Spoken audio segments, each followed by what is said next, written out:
আচ্ছা, তো one way slab design এটা বোঝার আগে আমাদেরকে যেটা বুঝতে হবে যে স্ল্যাব আসলে কি জিনিস। মোটামুটি সবাই আমরা পরিচিত যে স্ল্যাব আসলে কি।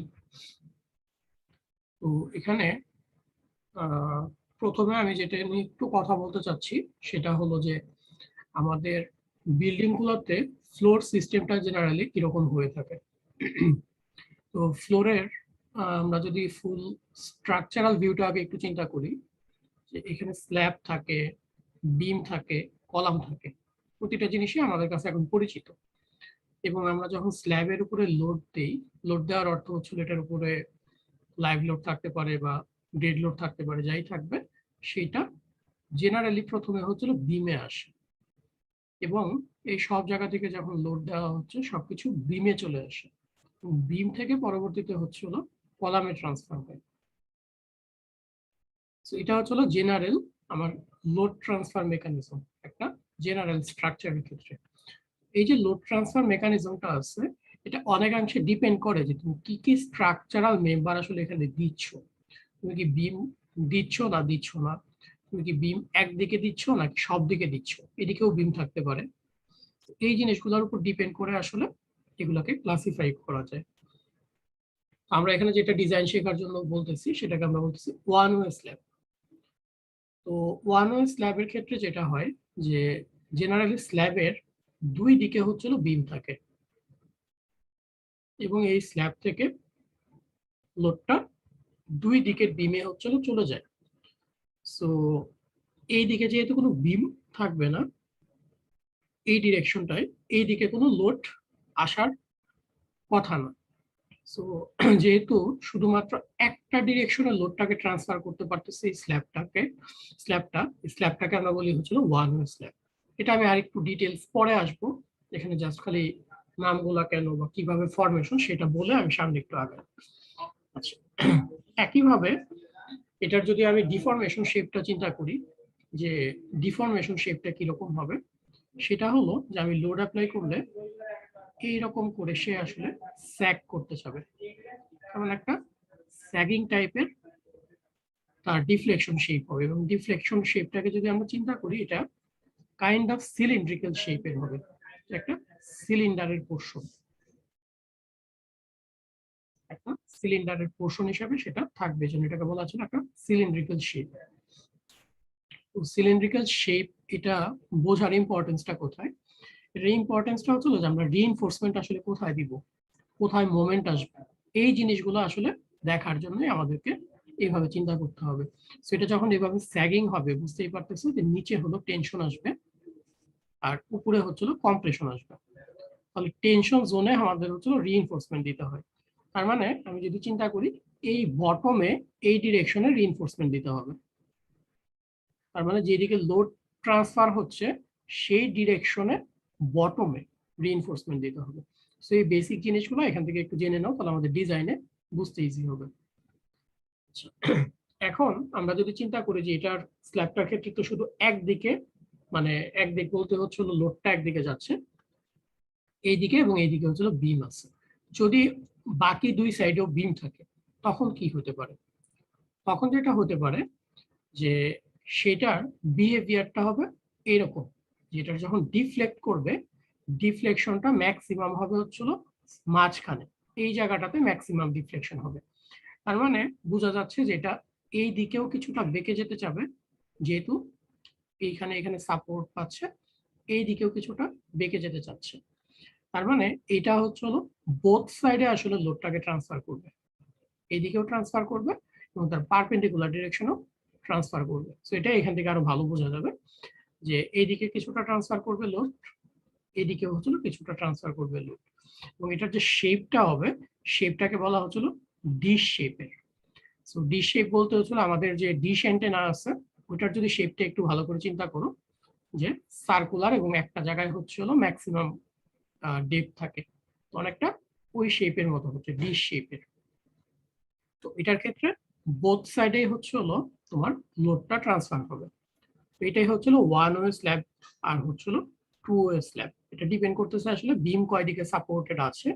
কিন্তু এইটারও আমরা আরেকটু এক্সপ্লেনেশন পরে দেখব যে টু ওয়ে স্ল্যাব থাকলেও এইটাকেও আমরা অনেক সময় ওয়ান ওয়ে হিসাবে কনসিডার করি, বাট সেটার জন্য কিছু ক্রাইটেরিয়া আছে, সেটা আমরা একটু পরে দেখব। তো এটা গেল হচ্ছিল যে বিম সাপোর্টের যদি স্ল্যাব থাকে সেটার ক্লাসিফিকেশনটা কিরকম। আবার এমনও হতে পারে যে আমাদের স্ল্যাব যেটা আছে, স্ল্যাবটা শুধুমাত্র কলামের উপর রেস্ট করতেছে, শুধু কলামের উপর রেস্ট করতেছে। যেমন এখানে তোমরা একটা এক্সাম্পল বিল্ডিং দেখতে পাচ্ছ যে উপরে স্ল্যাব আছে, এখানে হচ্ছে কলাম গুলো আছে, কোনো বিম কিন্তু ভিজিবলি আমরা দেখতে পাচ্ছি না। তার মানে আমরা জেনারেলি যেটা জানি যে কলাম থেকে কলাম পর্যন্ত বিম থাকে, ওরকম কোনো বিম এখানে নাই। তো এইখানে লোডটা ট্রান্সফার কিভাবে হবে, এখানে আমরা যদি চিন্তা করি যে স্ল্যাব থেকে সরাসরি লোডটা হচ্ছিল চারদিকে কলামে চলে যাবে। এটাকে আমরা জেনারেলি বলি হচ্ছিল ফ্ল্যাট প্লেট অথবা কলাম সাপোর্টেড স্ল্যাব। এই ধরনের স্ল্যাবের ক্ষেত্রে জেনারেলি যেটা সমস্যা হয় সেটা হচ্ছিল বলা হচ্ছিল পাঞ্চিং। পাঞ্চিংটা হলো যে একটা পেপারের উপরে তুমি যদি একটা সুই দিয়ে ফোর্স অ্যাপ্লাই করো, দেখবা যে পেপারটা হচ্ছিল ছিদ্র হয়ে বের হয়ে যাচ্ছে, পেপারটা ছিদ্র হয়ে বের হয়ে যাবে, তার মানে এখানে একটা ছিদ্র হয়ে যাচ্ছে। এই যে ইফেক্টটা আছে এটাকে আমরা জেনারেলি পাঞ্চিং বলি, পাঞ্চ করে চলে গেছে। তো এই জায়গায় এই যে উপর থেকে লোড আসতেছে, এইটা এই যে স্ল্যাব আছে স্ল্যাবের উপরে অনেকটা এইরকম ইফেক্ট তৈরি করবে, যে একটা স্ল্যাবের থিকনেস খুবই কম থাকে আর এটার লোডের ভ্যালু অনেক বেশি থাকে, তো এটা অনেকটা এরকম বিহেভ করবে, পাঞ্চ করে চলে যেতে পারে। সো এই পাঞ্চিং ইফেক্টটা এখানে অনেক বেশি প্রমিনেন্ট হয়, এবং প্রমিনেন্ট হওয়ার কারণে যেটা করতে হয়, যেটা থিকনেসটা মোটামুটি একটু বেশি দিতে হয়। তার মানে স্ল্যাবের থিকনেস এখানে যদি বেশি দাও তাহলে তুমি পাঞ্চিংটাকে অ্যাভয়েড করতে পারো।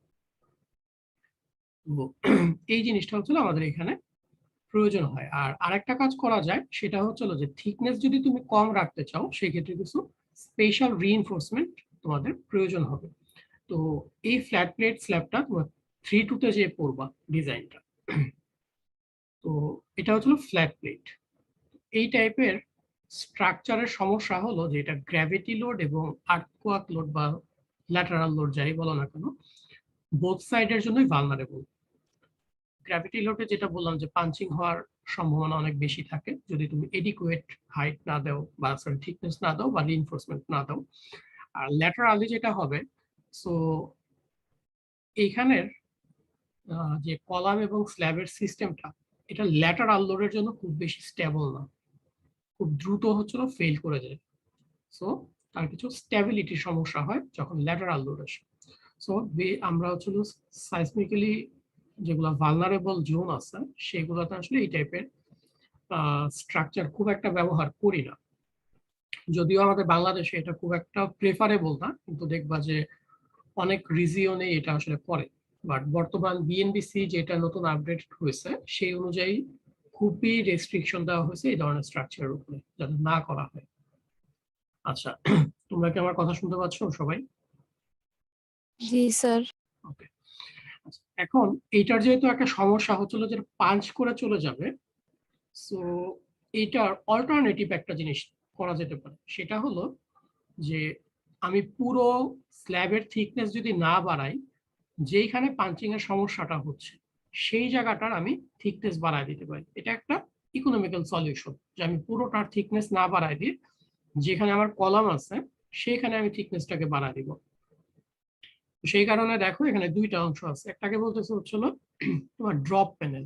ড্রপ প্যানেলটা হচ্ছিল স্ল্যাবের ইমিডিয়েট নিচে একটা রেক্টেঙ্গুলার পার্ট, যেটা হলো একটা সার্টেন থিকনেস বেশি থাকে। সো এটা একটা থিকনেস প্লাস হচ্ছিল এডিশনাল একটা থিকনেস। আর নিচের যে পোর্শনটা, যে ওই স্ল্যাবের পোর্শনটা আর হচ্ছে হলো কলামের পোর্শনটা, এটার মধ্যে একটা জাস্ট খালি স্লোপ দিয়ে এটাকে মিলায় দেওয়া, এই জায়গাটাকে জেনারেলি আমরা বলতেছি হচ্ছিল কলাম ক্যাপিটাল। সো এরকম কলাম ক্যাপিটাল এবং ড্রপ প্যানেল দিয়ে তুমি কলামের যে জায়গাটা আছে এই জায়গাটাকে ইমপ্রুভ করতে পারো, তার থিকনেস বলো বা তার পাঞ্চিং স্ট্রেংথ বলো, এই কাজটা করা যেতে পারে। তো তোমাদের খুব কমন বা পরিচিত জিনিস হচ্ছিল যে আমাদের শাহজালাল ইন্টারন্যাশনাল এয়ারপোর্ট যেটা আছে সেটা। সো এখানেও দেখো যে কলামের ক্ষেত্রে একই জিনিস হয়েছে।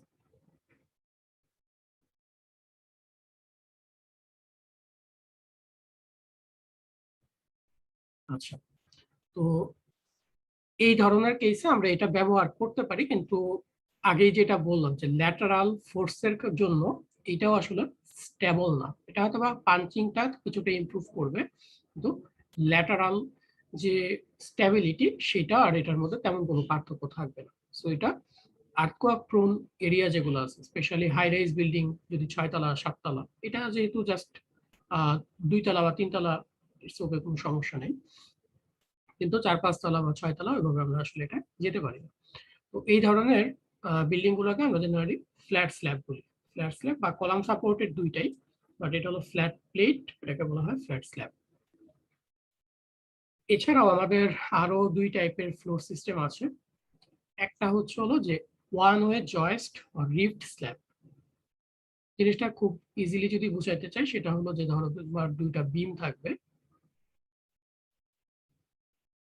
আমি প্ল্যান থেকে যদি দেখি যে 2টা বিম আমার হচ্ছিল কলামের উপর রেস্ট করতেছে, ধরে নাও যে চারদিকে 4টা কলাম আছে। তো এখন আমার যদি এইখানে একটা তোমার স্ল্যাব রাখতে হয়, সেটা আমাদের ওয়ান ওয়ে হিসাবে কাজ করবে, এটা আমরা অলরেডি বুঝতেছি। ওয়ান ওয়ে হিসাবে যখন কাজ করবে, অনেক সময় দেখা যায় যে এই স্প্যানটা যদি অনেক বেশি বড় হয়, লোডের কারণে এটা ডিফ্লেকশন অনেক বেশি হয়।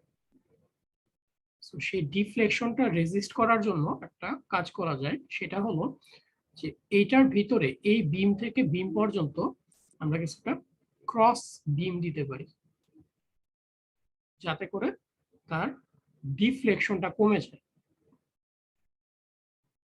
এই যে দেখো, বিমের উপরে বিম, এটা কিন্তু জেনারেলি কলামের সাথে না, কিন্তু বিমের উপরে বিম পড়তেছে।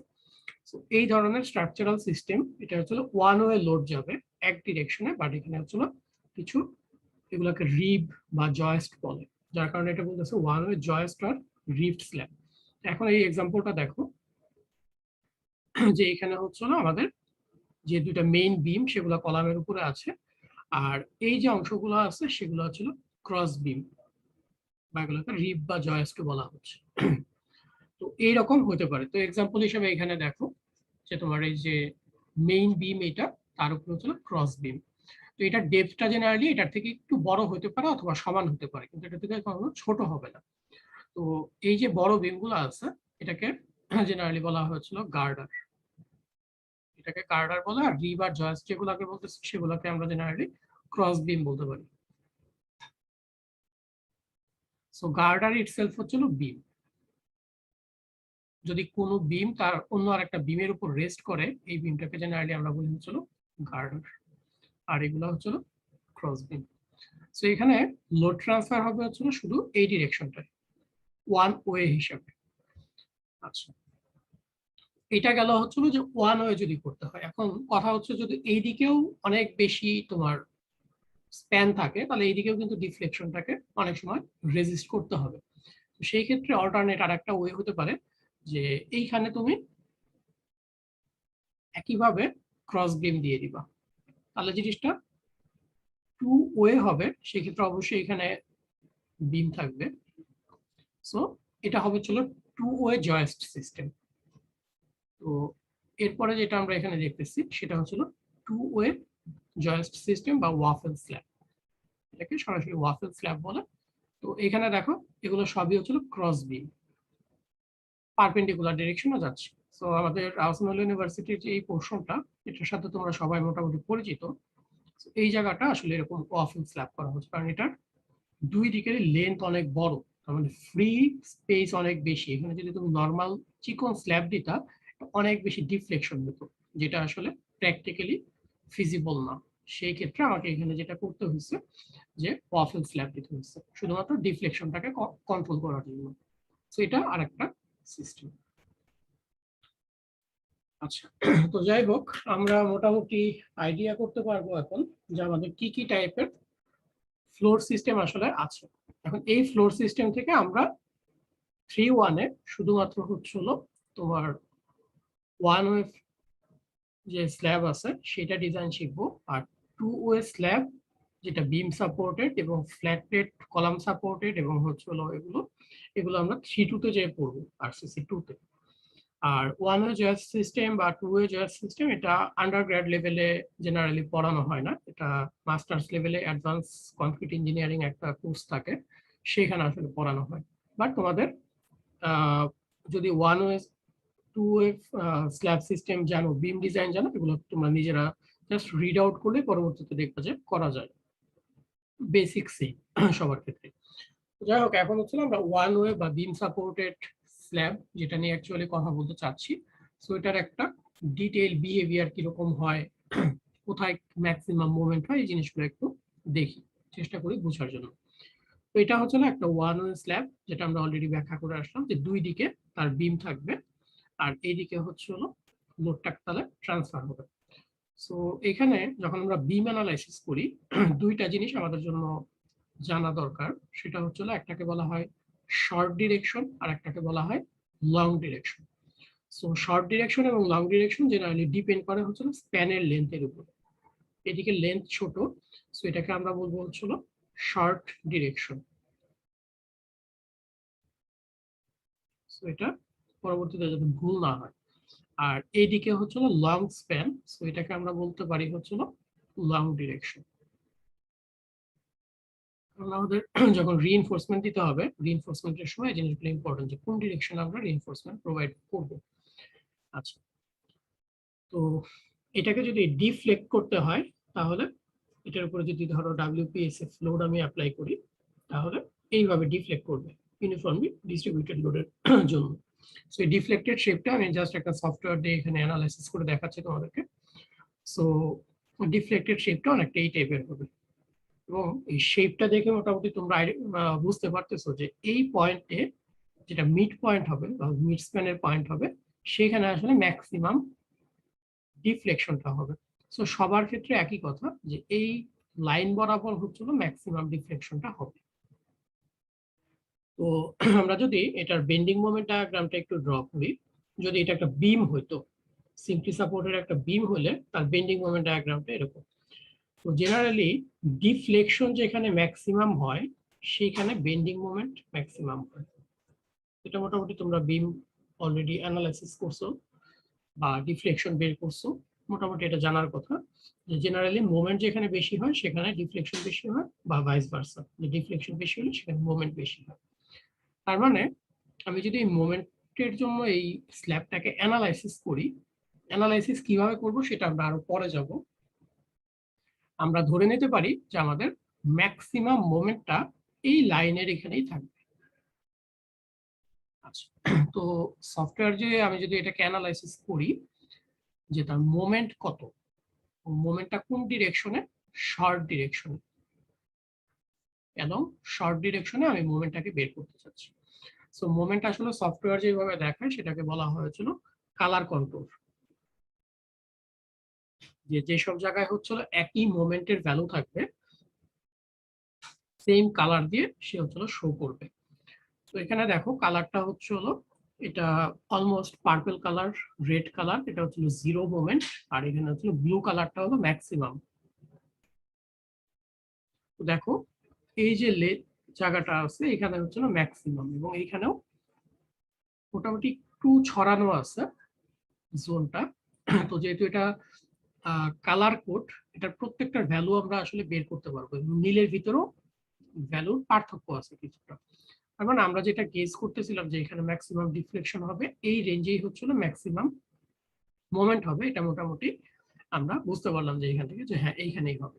তো আমাদের কাজ হবে হলো এই ম্যাক্সিমাম মোমেন্টটা বের করা, হাতে হাতে কলমে বের করে দেন হচ্ছিল আমরা এটার জন্য স্টিল ডিজাইন করব। তো এটা আমাদের ফাইনাল টার্গেট এই টপিকসে।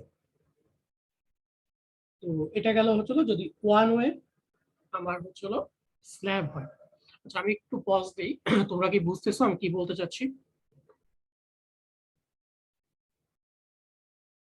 হ্যালো। জি স্যার।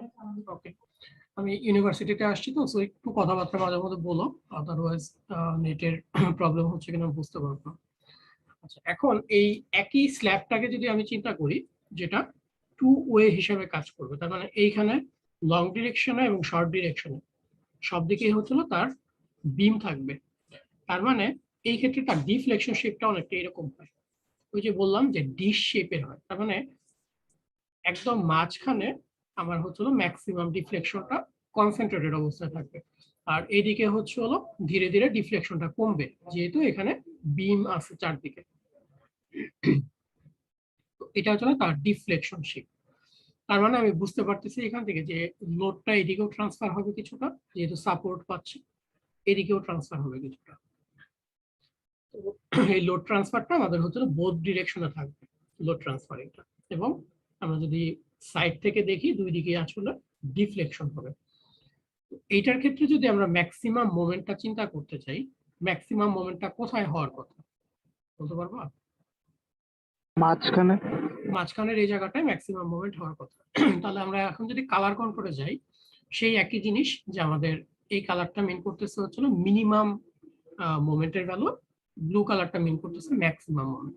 তো এখানে দেখো যে মোটামুটি এই জায়গাটা জুড়ে ম্যাক্সিমাম মোমেন্টের একটা ভ্যালু দেখাচ্ছে। তো এখানে অনেকগুলো ভ্যালু হয়তো বা আছে খুবই কাছাকাছি, তো দেখা যাবে যে এক্স্যাক্টলি যেটা মিড পয়েন্ট সেটাই হয়তো বা ম্যাক্সিমাম মোমেন্টে চলে আসবে। তো এটা আমি শুধু শর্ট ডিরেকশনটা দেখাচ্ছি, লং ডিরেকশনেরটা ইচ্ছা করলে দেখা যাবে। সো লং ডিরেকশনের মোমেন্টও আমরা বের করতে পারবো সফটওয়্যার থেকে। এটা হচ্ছে হলো শর্ট ডিরেকশন, এখানে যেমন M11 বলতেছে, একইভাবে আমরা M22 যেটা আছে সেটাও বের করতে পারবো। সেটা আমাদের জন্য এই মুহূর্তে ইম্পর্টেন্ট না, তোমরা 4.2 তে যে সফটওয়্যার শিখবা তখন তোমাদেরকে এগুলা স্যাররা আরো ভালো করে দেখাবে। আচ্ছা, তাহলে এখান থেকেও আমরা বুঝতে পারতেছি যে এখানে ম্যাক্সিমাম মোমেন্টটা হবে। 3.2 তে যে তোমরা যখন ক্যালকুলেট করবা, তোমরা আসলে এই ডিরেকশনে ম্যাক্সিমাম মোমেন্ট কত এবং এই ডিরেকশনে ম্যাক্সিমাম মোমেন্ট কত সেটা বের করে তখন হচ্ছিল বোথ সাইডে তোমাদেরকে রিইনফোর্সমেন্ট ডিজাইন করতে হবে, যখন টু ওয়ে ডিজাইনও করবা। তো এদিকে একটা মোমেন্টের জন্য রিইনফোর্সমেন্ট দিতে হবে, আর এদিকে হলো আর একটা মোমেন্টের জন্য রিইনফোর্সমেন্ট দিতে হবে। আচ্ছা, এগুলো আমরা ধীরে ধীরে শিখবো যে কিভাবে রিইনফোর্সমেন্ট দিব এগুলো। এখন এই যে ওয়ান ওয়ে এবং টু ওয়ে, এই দুইটার মধ্যে পার্থক্যটা আমরা বুঝলাম। এখন একটা কোশ্চেন চলে আসতে পারে যে যখন সব সাইডে বিম থাকবে তখন তাদের মধ্যে যে লোড ট্রান্সফার হবে এটা কতটুকু কোন দিকে যাবে, লং ডিরেকশনে কতটুকু যাবে আর হচ্ছে শর্ট ডিরেকশনে বা কতটুকু যাবে। তো এই কোশ্চেনটা কিন্তু তাহলে চলে আসবে, কোন দিকে কতটুকু যাবে। এটা আসলে ডিপেন্ড করে কিসের উপরে ডিপেন্ড করে সেই জিনিসটা এখন আমরা একটু আগে ট্রাই করি বোঝার জন্য। সো এইটার ধরে নিলাম যে তোমার লং ডিরেকশনে হচ্ছে হলো ডাব্লিউ বি পরিমাণ লোড যাচ্ছে, আর শর্ট ডিরেকশন হচ্ছে ডাব্লিউ এ পরিমাণ লোড যাচ্ছে। এখন এই শর্ট ডিরেকশন এবং লং ডিরেকশনে যখন লোড ট্রান্সফার হচ্ছে তাদের এখানে আসলে একটা ডিফরমেশন হয়, যেটা আমরা একটু আগেও দেখলাম। আমি ধরলাম যে শর্ট ডিরেকশনের জন্য তার ডিফরমেশনটা হচ্ছে হলো ডেল্টা এ পরিমাণ। এই পয়েন্ট আমি এই জায়গাটার সেকশনটা এখানে নিচ্ছি, তাহলে এই পয়েন্টের ডিফ্লেকশন হচ্ছিল ডেল্টা এ। একইভাবে যদি আমি চিন্তা করি যে যখন লং ডিরেকশনে লোড ট্রান্সফার হচ্ছে, সো লং ডিরেকশনের জন্য তার ডিফ্লেকশন শেপটা এরকম, এবং এই পয়েন্টে তার হচ্ছে হলো ডিফ্লেকশনের ভ্যালু হচ্ছে হলো ডেল্টা বি। তাহলে ডেল্টা বি এবং ডেল্টা এ এই দুইটা হচ্ছিল একই পয়েন্টের ডিফ্লেকশন। এখন ইলাস্টিক থিওরিতে তোমরা 2.2 তে বোধহয় ডিফ্লেকশনের উপর স্টাডি করে আসছো। সো আমরা যে কোনো একটা বিমের ক্ষেত্রে তার উপর ডিস্ট্রিবিউটেড লোডের জন্য ডিফ্লেকশনের ভ্যালুটা বের করতে পারি যদি তার মোমেন্ট অফ ইনার্শিয়া এবং প্লাস্টিক মডুলাস অফ ইলাস্টিসিটি জানা থাকে। এটাকে যদি একটা বিমের মতো চিন্তা করি, এটার যে ডেল্টা এ যেটা এই ডাব্লিউ এ লোডের জন্য হবে হচ্ছিল 5/384 into W A L A to the power 4 divided E I. এটা হচ্ছিল ডেল্টা এর ভ্যালু। একইভাবে ডেল্টা বি যদি বের করতে চাই তাহলে আমার ডাব্লিউ বি লাগবে, পাশাপাশি লাগবে হচ্ছিল লং ডিরেকশনের স্প্যানটা। তাহলে লোড এবং স্প্যানের উপর ডিপেন্ড আসলে করতেছে এই জিনিসগুলো। এখন আমরা যদি চিন্তা করি একটু ভালো করে যে থিওরিটিক্যালি এই যে পয়েন্ট, এটা তো আসলে একই পয়েন্ট, এদিক থেকে একবার চিন্তা করছি, এদিক থেকে একবার চিন্তা করতেছি, তার মানে ডেল্টা এ এবং ডেল্টা বি থিওরিটিক্যালি সমান হওয়ার কথা। যদি সমান হয় তাহলে আমরা এই দুইটা ইকুয়েশনকে ইকুয়েট করলে আলটিমেটলি পাবো হচ্ছে এই ইকুয়েশনটা, যে W A by W B equal to হবে L P by L A to the power 4। তার মানে কোন দিকে কতটুকু লোড যাবে এটা কমপ্লিটলি ডিপেন্ড করতেছে তার আসপেক্ট রেশিওর উপরে। আসপেক্ট রেশিও বলতে কি, যে এল বি ওভার হচ্ছিল এল এ, লং ডিরেকশন এবং শর্ট ডিরেকশন এই দুইটার রেশিওর টু দি পাওয়ার 4।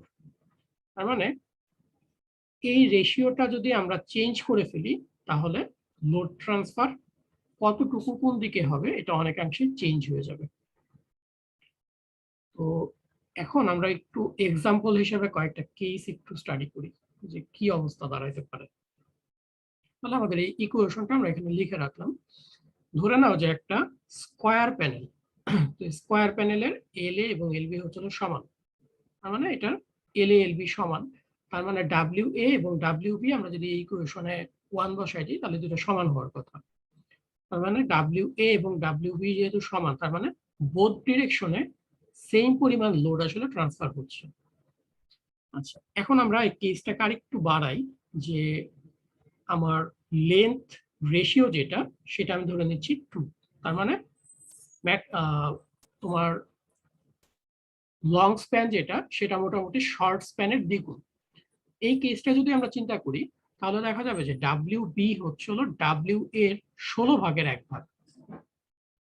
সো এই ইকুয়েশন যদি আমরা সলভ করি তাহলে এটা আসলে কি মিন করতেছে, ডাব্লিউ এ হচ্ছে ডাব্লিউ বি হচ্ছে ডাব্লিউ এর 16 ভাগের 1 ভাগ। তাহলে কোনটা বড় এবং কোনটা ছোট বলতে পারবা?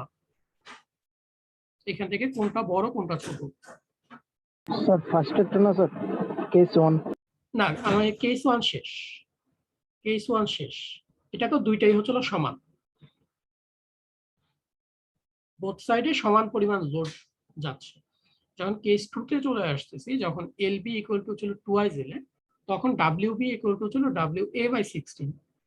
তাহলে ডাব্লিউ বি এবং এর মধ্যে কে বড় কে ছোট সেটা জিজ্ঞেস করবো। ডাব্লিউ এ বড়। ডাব্লিউ এ হচ্ছে বড়। আচ্ছা, তার মানে ডাব্লিউ বি হচ্ছে ছোট। তার মানে ডাব্লিউ বি হচ্ছে আমাদের ছোট। আচ্ছা, তার মানে এখানে একটা জিনিস দেখো, ভালো করে বোঝার চেষ্টা করো, যে যখন লোড ট্রান্সফার হয় ডাব্লিউ এটা হচ্ছে বড়, শর্ট স্প্যান যেটা সেদিকে বেশি পরিমাণ লোড চলে যাচ্ছে, আর যেটা ডাব্লিউ বি সেদিকে কম পরিমাণ লোড যাচ্ছে, কারণ এটা অনেক দূরে সাপোর্ট। এবং সেটা আমাদেরকে যেটা বলতেছে যে এটা ডাব্লিউ এর 16 ভাগের 1 ভাগ। তার মানে অনেকাংশে কিন্তু কমে গেছে, যেটা ইকুয়াল ছিল যখন এল এল বি সমান তখন ইকুয়াল ছিল, বাট এখানে 16 ভাগের 1 ভাগ। তো 16টা কেন আসছে, কারণ হচ্ছে যে টু দি পাওয়ার 4 এর জন্য। এখন আমি কেসটাকে যদি আরেকটু এক্সটেন্ড করি, যে ধরে নিলাম যে 3 এটার রেশিওটা, যে এল বি হচ্ছে 3 গুণ, তাহলে দেখো ডাব্লিউ বি হচ্ছে ডাব্লিউ এর 81 ভাগের 1 ভাগ। তাহলে এই ক্ষেত্রেও এই একই জিনিসই আসলো, ডাব্লিউ এ কিন্তু এটা হচ্ছিল ডাব্লিউ এর 81 ভাগের 1 ভাগ। তার মানে দেখো যে আমি যত রেশিওটাকে বাড়াচ্ছি, তার মানে আমার যত রেক্টেঙ্গুলার হচ্ছে আমার স্ল্যাবটা, তত হচ্ছে শর্ট ডিরেকশনে লোড বেশি যাচ্ছে এবং লং ডিরেকশনে লোড হচ্ছে কম যাচ্ছে। তাহলে এটা কি চিন্তা করা যায় যে যত আমার এই রেশিওটা বাড়তেছে এটা কাইন্ড অফ ওয়ান ওয়ে হয়ে যাচ্ছে, একদিকেই বেশি লোড ট্রান্সফার হয়ে যাচ্ছে? জিনিসটা এরকম হচ্ছে না? জি স্যার। আচ্ছা, তাহলে আমাদেরকে বুঝতে হবে যে যদি একটা বিমের সব দিকে বিম থাকেও এটা সবসময় টু ওয়ে হিসেবে কাজ করবে না। এটা ডিপেন্ড করে আসলে যে তার যে স্প্যান গুলো আছে, লং স্প্যান এবং শর্ট স্প্যান, তাদের রেশিওর উপরে। তাহলে এখন আমাদের প্রশ্ন আসতে পারে যে আমরা কখন আসলে ওয়ান ওয়ে ধরবো, কখন টু ওয়ে ধরবো। এই জন্য আমাদেরকে কোড যেটা বলে দেয় যে যদি L B equal two 2a হয়, সেটাই হচ্ছে আমার জন্য মার্জিনাল কেস। যদি 2 এর চেয়ে বেশি হয় কখনো, এই আমি এগুলো একটু ক্লিয়ার করে দিই। সো বলা হচ্ছে যদি এল বি বাই এল এ এটা 2 এর চেয়ে বেশি হয়, তার মানে আসপেক্ট রেশিও 2 এর চেয়ে বেশি হয়, এখানে 16 ভাগের 1 ভাগ লোড আসলে ট্রান্সফার হচ্ছে। সো এটাকে মার্জিনাল ধরা হয়, যে যদি এর চেয়ে বেশি হয় সেটাকে আমরা ওয়ান ওয়ে হিসেবে ধরবো। তার মানে এটা হচ্ছে একটা perfect two way slab. So এটার এল বি বাই এল এর রেশিও হচ্ছিল 1। আর যতক্ষণ পর্যন্ত এটা ধীরে ধীরে বাড়তে বাড়তে এল বি বাই এল এ হচ্ছে হলো 2 হবে অথবা 2 এর চেয়ে বড় হয়ে যাবে, তখন থেকে বলা হচ্ছে যে এখান থেকে আমাদের মার্জিনাল পয়েন্ট। এরপরে হচ্ছিল 1 ওয়ে, আর এর আগ পর্যন্ত হচ্ছিল 2 ওয়ে। তার মানে আমাকে একটা স্ল্যাব পাওয়ার ইমিডিয়েট পরে ফার্স্টে যেটা চেক করতে হবে যে এটার আসলে স্প্যানের রেশিও কত। স্প্যানের রেশিওর উপর ডিপেন্ড করে সেটা হচ্ছিল 1 ওয়ে হতে পারে, 2 ওয়ে হতে পারে, প্রোভাইডেড দ্যাট যে চারদিকেই তার বিম থাকতে হবে। এখন ধরো একটা স্ল্যাব আছে হচ্ছিল অনেক লম্বা কিন্তু শুধু দুই দিকেই হচ্ছিল তার বিম আছে, এটাকে তো ওয়ান ওয়ে ধরতে হবে কারণ এটা তো এদিকে সাপোর্টই নাই, তাহলে তো লোড ট্রান্সফার হওয়ার কথা না। সো যখন তোমার চারদিকে বিম থাকবে তখন হচ্ছিল এই কন্ডিশনটা, চারদিকে বিম আছে কিন্তু তার স্প্যান রেশিও হচ্ছিল এরকম, তাহলে এটা অবশ্যই তোমার হচ্ছিল ওয়ান ওয়ে হওয়ার কথা।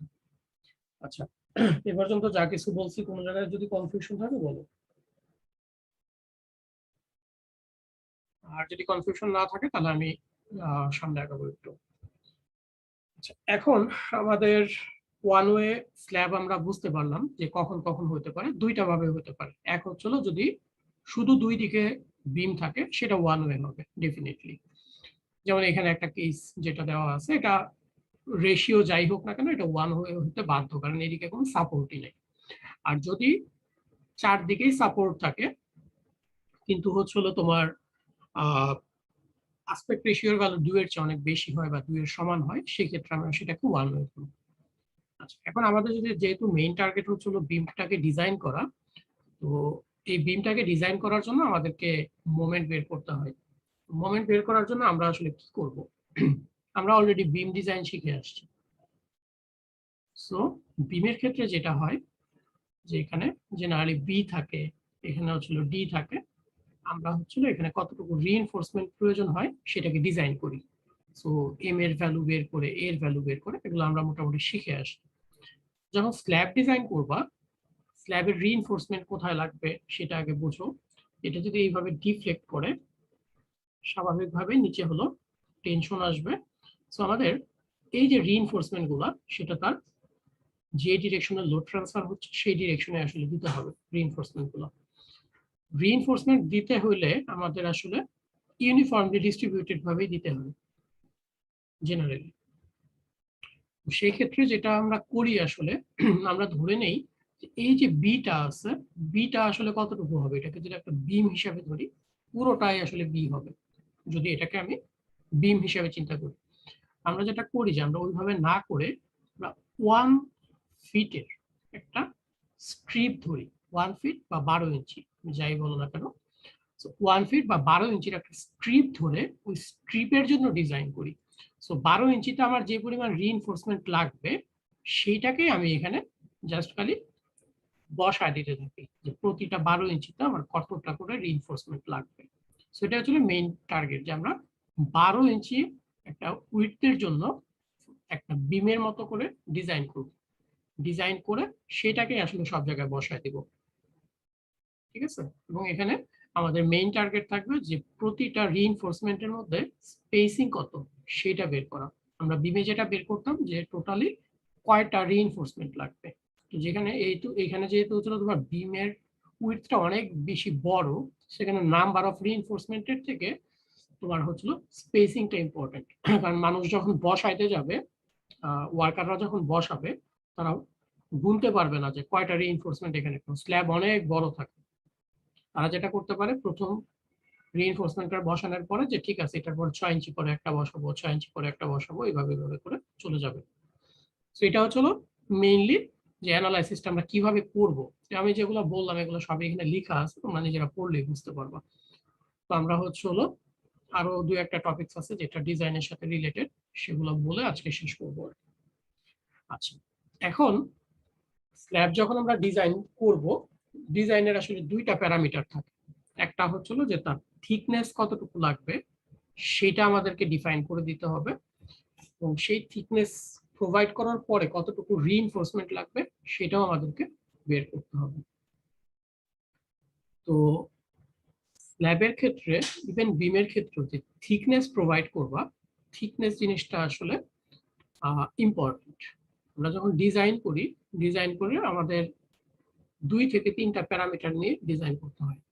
একটা হচ্ছে স্ট্রেংথ প্যারামিটার থাকে, যে আমাদের যে পরিমাণ লোড আসবে ঠিক সেই পরিমাণ লোড বা তার চেয়ে একটা ফ্যাক্টর অফ সেফটি দিয়ে তার চেয়ে বেশি পরিমাণ লোড সে ক্যারি করতে পারবে। এটা হলো স্ট্রেংথ ক্রাইটেরিয়া, যেটা আমরা মুভমেন্টের জন্য ডিজাইন করি, শেয়ারের জন্য ডিজাইন করি। ইন এডিশন আমাদের আরেকটা জিনিস চিন্তা করতে হয়, সেটাকে বলা হচ্ছে সার্ভিসিবিলিটি। সার্ভিসিবিলিটি জিনিসটা আসলে কি, ডিফ্লেকশনটাকে কন্ট্রোল করতে হবে। সার্ভিসিবিলিটি কন্ডিশন বলতে যেটা বোঝায় যে ডিফ্লেকশনটাকে কিভাবে কন্ট্রোল করা যায়। ধরে নাও যে তুমি একটা বিল্ডিং তৈরি করলা, বিল্ডিং এর স্ল্যাবের থিকনেস হচ্ছিল খুবই থিন দিয়ে দিছো তুমি, খুবই চিকন একটা স্ল্যাব থিকনেস দিয়ে দিছো। তো দেখা যায় যে এখানে হচ্ছিল মানুষ যখন হাঁটে, মানুষ হাঁটলে দেখা যায় এটা হচ্ছিল নিচের দিকে দেবে যাচ্ছে, মানে একটা মশারির মতো, মশারির উপরের যে টপ ফেসটা থাকে সেটার মতো। তো এই বিল্ডিং এ কি তুমি থাকতে কমফোর্টেবল ফিল করবা?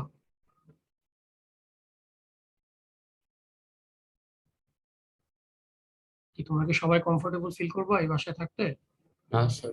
আচ্ছা, তার মানে সার্ভিসিবিলিটিটা আসলে যারা ইউজার থাকবে তাদের পয়েন্ট অফ ভিউ থেকে চিন্তা করতে হবে যে হয়তোবা ডিফ্লেকশনটা এমন হবে না যে এটা ফেল করে পড়ে যাবে, তার মানে তুমি এখান থেকে নিচে পড়ে যাবা, জিনিসটা এরকম হবে না হয়তোবা, কিন্তু এটা ভাইব্রেট করবে বা ডিফ্লেকশনের জন্য তুমি হাঁটতে গেলে নিচে শব্দ হচ্ছে, এই টাইপের কেস এটা আসলে ইউজেবল কন্ডিশন থাকবে না। সো ডিফ্লেকশনটা আমাদেরকে কন্ট্রোল করতে হবে। তাহলে এই যে থিকনেস এর কথাটা বললাম, যে স্ল্যাবের থিকনেস কতটুকু হবে, এইটা আসে হচ্ছে সার্ভিসিবিলিটি কন্ডিশন থেকে। সো সার্ভিসিবিলিটি কন্ডিশন থেকে আমরা থিকনেসটাকে প্রোভাইড করব, আর স্ট্রেংথের কন্ডিশন থেকে আমরা হচ্ছিল রিইনফোর্সমেন্ট দিব। তাহলে এই দুইটা জিনিসই আমাদেরকে আসলে এখানে ডিজাইন করতে হবে। পাশাপাশি আমাদেরকে আরো কিছু জিনিস চিন্তা করতে হয়, সেটা হচ্ছে ইকোনমি চিন্তা করতে হয়, ইকোনমিক্যাল ডিজাইন করতে হয়। তো সেটা তোমার ওই যে ডিটেইলিং, তারপর হচ্ছে আরো অনেক কিছু চিন্তা করে সেটা ইকোনমিটা তুমি চিন্তা করবো। তো এটা আমাদের আসলে স্ট্রাকচারাল পয়েন্ট অফ ভিউ থেকে আমরা এখন দেখবো না, আমরা আপাতত স্ট্রেংথ এবং সার্ভিসিবিলিটি এই দুটার জন্য ডিজাইন করবো। আচ্ছা, এখন মিনিমাম থিকনেস যদি একটা স্ল্যাবের ক্ষেত্রে চিন্তা করো, এটা আসলে ডিপেন্ড করে তার সাপোর্ট কন্ডিশনের উপরে। যেমন যদি সিম্পলি সাপোর্টেড একটা স্ল্যাব হয় এবং তার ক্লিয়ার স্প্যান যদি হয় এল, ক্লিয়ার স্প্যান বলতে হলো ফেস টু ফেস ডিস্টেন্সটা, সেটা বলা হচ্ছে যে L/20 হচ্ছে তার মিনিমাম স্ল্যাব থিকনেস। তো এটা সবসময় বলা হচ্ছে মিনিমাম, তুমি এর চেয়ে বেশি দিলে কোনো প্রবলেম নাই, বাট এটা মিনিমাম তোমাকে প্রোভাইড করতে হবে। তারপর বলা হচ্ছে যদি 1 ইঞ্চ কন্টিনিউয়াস হয়, এরপর আরো স্ল্যাবটা কন্টিনিউ করতেছে, সেক্ষেত্রে L/24। যদি 2 ইঞ্চ কন্টিনিউয়াস হয় স্ল্যাবটা, তাহলে 28। এবং এটা যদি ক্যান্টিলিভার টাইপের হয়, ক্যান্টিলিভার টাইপের, তাহলে L/10। সো এই জিনিসগুলো আমাদেরকে আসলে পরবর্তীতে বুঝে বুঝে ইউজ করতে হবে যে কোথায় কোনটা করব। এই যে সব থিকনেস গুলা, এটা ইম্পেরিক্যাল, এটা থিওরিটিক্যাল না, এটা ইম্পেরিক্যাল। এটা Fy ইকুয়াল টু হচ্ছে 6000 PSI, এই ধরনের স্টিল দিয়ে যেসব স্ল্যাব আছে তার জন্য আসলে ডিরাইভ করা। তো যদি 60,000-এর কম বা বেশি কিছু হয়, সেই ক্ষেত্রে ফ্যাক্টর দিয়ে এটাকে মাল্টিপ্লাই করতে হয়, এই ভ্যালুগুলোকে বের করে এই ফ্যাক্টরটা দিয়ে মাল্টিপ্লাই করতে হবে। যদি 60,000 না হয়, 46,000 বা 75,000 এরকম কিছু হয়। আচ্ছা, তো এটা হচ্ছে আমাদের মিনিমাম থিকনেসের জন্য চার্ট, যেটা ব্যবহার করব। আচ্ছা, এখন এই স্ল্যাবের যে পার্টটা আছে, স্ল্যাবের পার্টটাতে আমাদেরকে কিছু জিনিস একটু চিন্তা করতে হবে। যে থিকনেস যখন প্রোভাইড করব, সে ধরো এই থিকনেসের ভ্যালুটা আসলো হচ্ছিল 5.2 বা এটা আসলো হচ্ছিল 5.3, সে 8, তাহলে আমরা আসলে ব্যবহার করবো। তো ব্যবহার করার সময় বলা হচ্ছে যে এটাকে আপগ্রেড করতে হবে হচ্ছিল নেক্সট হায়ার 0.5 এ। তার মানে এটাকে আমরা 5.5 ইঞ্চ ধরতে পারি, এগুলো ইঞ্চিতে বলতেছি আমি। এটা ধরো 5.8, তার মানে নিয়ার অ্যাবাউট এটা 6 ইঞ্চি চিন্তা করতে পারি থিকনেসটাকে। সো সবসময় হায়ার 0.5 এ রাউন্ডিং করবা। আর রিইনফোর্সমেন্ট যখন প্রোভাইড করতে হয়, তোমরা অলরেডি কভার, ক্লিয়ার কভার এগুলো সম্পর্কে আইডিয়া আছে। বলতেছে যে ক্লিয়ার কভার হচ্ছিল 0.75 ইঞ্চ,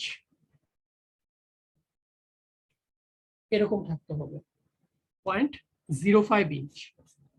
আর যদি তুমি একদম কনক্রিটের ফেস থেকে রিইনফোর্সমেন্টের সেন্টার পর্যন্ত চিন্তা করো, সেটাকে বলা হচ্ছিল 1 ইঞ্চ। তার মানে এটা হচ্ছিল ক্লিয়ার কভার, আর এটা হচ্ছিল cover. Clear cover at least 0.34 inch থাকতে হবে, আর কভার হচ্ছিল 1 ইঞ্চ থাকতে হবে। এই জিনিসগুলো আমাদের ডিজাইনের সময় কাজে লাগবে আর কি। সো এটা এই থিকনেসের সাথে রিলেটেড। তো এই জিনিসগুলো আমাদেরকে মাথায় রাখতে হবে। এটা মাথায় রেখে আমরা হচ্ছিল থিকনেসটাকে ডিজাইন করব, এবং পরবর্তীতে হচ্ছিল রিইনফোর্সমেন্ট ডিজাইন করব।